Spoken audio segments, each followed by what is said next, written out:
The silent treatment মাঝে মাঝে এমন হয় যে কোনো একটা মিটিং হয়ে যাচ্ছে কিন্তু আমরা জানতে পারছি না, কোনো একটা সিদ্ধান্ত হয়ে যাচ্ছে কিন্তু আমরা জানতে পারছি না, আমাদেরকে ইচ্ছা করে ইগনোর করা হচ্ছে।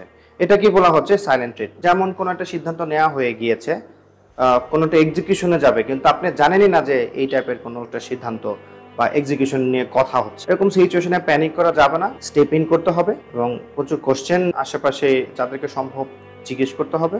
আপনি যখন শুনলেন যে মিটিংটা হয়ে গিয়েছে বা সিদ্ধান্ত হয়ে গিয়েছে, আপনি পলাইটলি জিজ্ঞেস করতে পারেন যে আচ্ছা, যে কোনো কারণে হোক আমি হয়তো থাকতে পারিনি, তো কি কি সিদ্ধান্ত হয়েছে মিটিং মাইনুসটা যদি শেয়ার করতেন। সামনে থেকে আমি এক্সিকিউশনের ক্ষেত্রে আমি হেল্প করতে চাই, যদি সম্ভব হয় অবশ্যই আমাকে জানাবেন আপডেটসগুলো। এভাবে আমাদের সাথে সাইলেন্ট ট্রিটমেন্ট যদি হয় সেটা আমরা হ্যান্ডেল করতে পারি। কর্পোরেট পলিটিক্স নিয়ে আমাদের একটা শর্ট ফিল্ম আসতে যাচ্ছে, নাম the checkmate the supply chain professional file. এটি দেখতে চোখ রাখুন বিআইএইচআরএম এবং বিআইএইচআরএম সাপ্লাই চেইনের ফেসবুক এবং ইউটিউব পেজ। ধন্যবাদ।